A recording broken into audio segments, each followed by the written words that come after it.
moved the camera, didn't I? Yeah, we're all right. You all right with that? Yeah. Hey there, everyone. So, as you can see, I do already have some rib juice down me. Yeah, we just finished up the hot and fast ribs. I'm really happy to see how well some people's ribs have come out already. So, looking forward to seeing how well yours come out as well. So, fingers crossed. Obviously, this is all a bit new for us. This whole, live streaming, I think class or cook along, whatever. Hopefully, we're going to see a lot more really great looking racks of ribs coming out of this. So we are just going to leave it a couple of minutes, wait for, give people a chance to join. And then we're going to start looking at how we're going to wrap these ribs up. I see that Emma has made herself comfortable on a cooler, which is pretty standard. I'm always on a cooler. But hopefully you've left your ribs alone. No looking. It's just making sure we don't spritz or anything like that. Because to be fair, where we're going to wrap these in tin foil and we're going to add lots of flavour on top of that, there's no real need to spritz, because anything you spritz on it is just going to come off anyway in the foil wrap. So that's why we don't spritz them. Is that there's just not really any point. We don't worry about that. Our WSM is not really behaving very well, so it's running a bit under temperature, but we should be fine. We'll sort that out when you get things wrapped. But yeah, hopefully everyone is having an enjoyable Sunday. It's nice to see that the weather, at least here, is still nice. I don't know what it's like where all of you guys are. And yes, if you're keeping count, well, tell me, because I've forgotten. It's 4 or 5. It's one of the two. It's, weather is good in Bristol. I used to work in Bristol years ago, and I always remember every time I drove into the city centre, across the M32, it would basically start raining. But at least it is nice weather for cooking barbecue right now. So, we've got a few more people joining. So, just giving people a chance to turn up.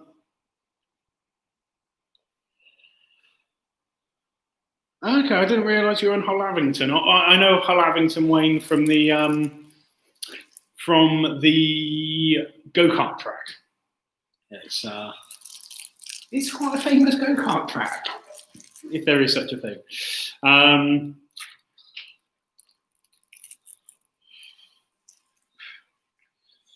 Oh, James, talk about asking things.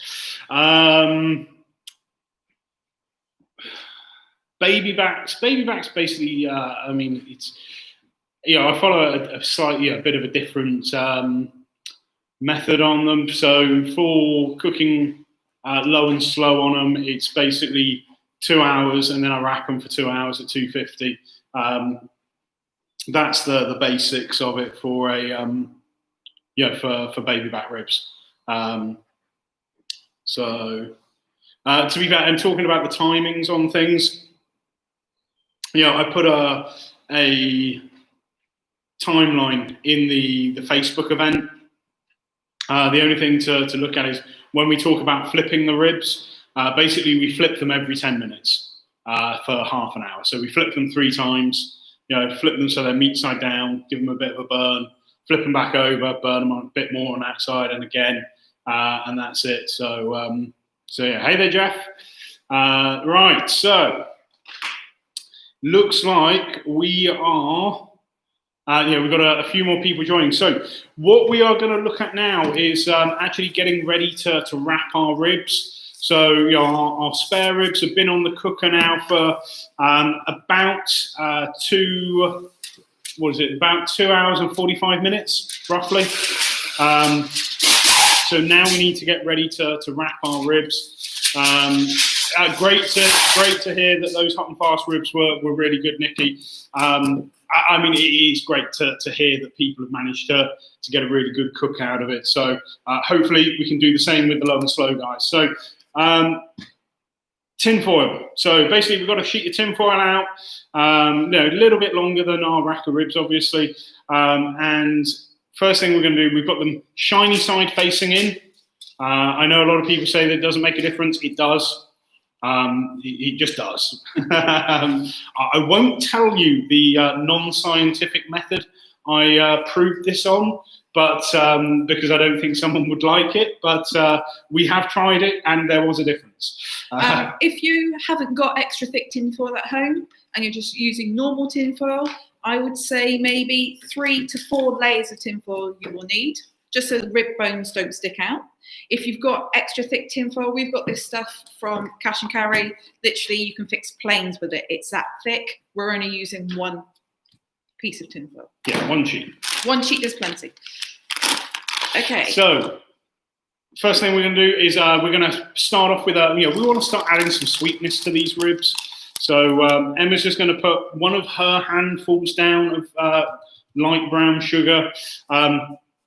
I'd say one of Emma's hands. Obviously, mine are a bit bigger. So, if I was doing it with my hand, it would be like half a handful. But we just want to basically pat that down and spread that out across the foil with the butter. So I've just cut it. So we've got some little slices of butter. I'm going to take 2 of these onto each piece of foil. Put that on top of the bed of sugar. And I'm just going to place those down like that. And that's all we're going to do for now. We're just going to put those on there. Now it is time to get these ribs off. So I'm just putting on some woolen gloves, like you get, I mean, we literally buy these from Primark. I think they're like £1. Pound for 2 sets. £1 for 2 sets. So nice and cheap. But basically this is just going to stop my fingers burning. And then I can just put my regular, food glove, plastic gloves over the top of it to stop my fingers from burning, and obviously stop it that I get all the rib juices all over my woolen gloves. So next thing we're going to do, we're going to open up the WSM, and nice, yeah, they are. So we've got our ribs cooked. We've got a bit of a bark set on these. I'm alright leaving the lid open. It needs to get up to temperature. So, I've got my ribs out. The bark has gone hard on there. So what I'm going to do now is I'm going to place these with the bones facing away from me, and I'm going to place them meat side down on top of the butter and the sugar. I'm just going to do the same again. Tin foil here. Here's just see if there's any sharp bits. Crusty bits that kind of pop up on there, so just pick those off, and then Emma's gonna wrap these up. A little bit of apple juice. Sorry, I forgot one of the little things that we would do is we would actually just put a little splash of apple juice as well into the. So literally it is 2 little drops, 2 little 5p pieces almost. Basically, it just helps the sugar start dissolving. As these are going to cook, we're going to get more juice and grease coming out of the pork ribs themselves. So we're just going to lay those down flat on top of that, and then Emma's going to close them up. So she's going to go for extra sweetness. Just for a little bit of extra sweetness, just a little sprinkle on the back of the rib. So now we're going to take both sides of the tin foil. I'm going to make a little tent, okay? So both sides.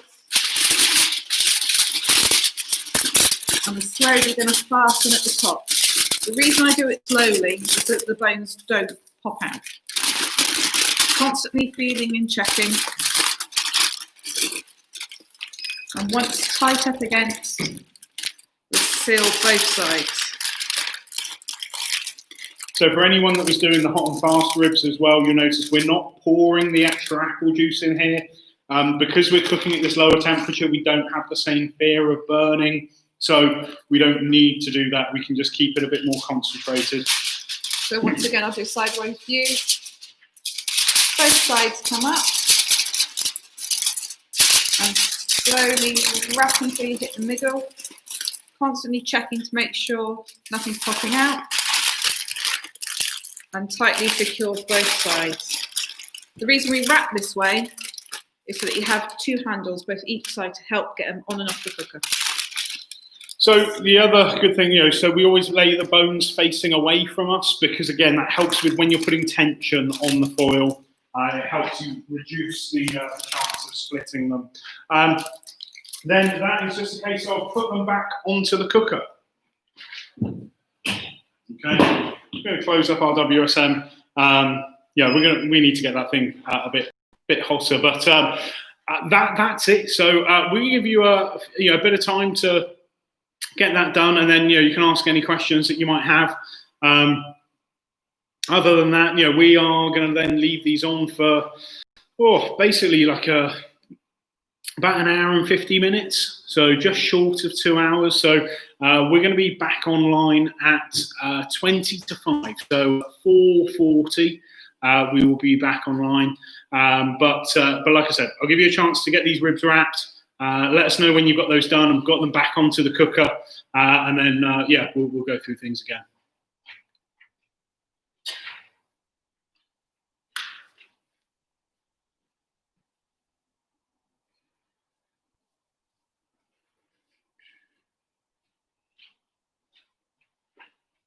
If you want to post in the comments and just let me know when you've got your ribs wrapped and back on the cooker, that would be really, really helpful.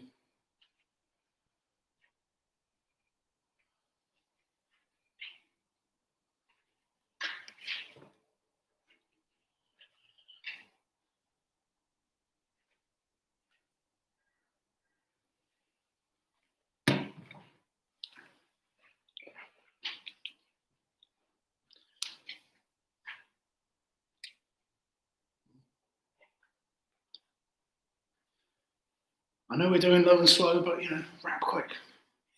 No, take it easy because you don't want to pierce the tin foil. If you do accidentally pierce the tin foil, don't re-wrap them. Just get an extra piece of tin foil and wrap that over the whole lot. Patch it almost. Yeah, don't worry about sort of replacing the foil and starting from scratch. Just wrap an extra sheet of foil over the top of it. It'll be fine.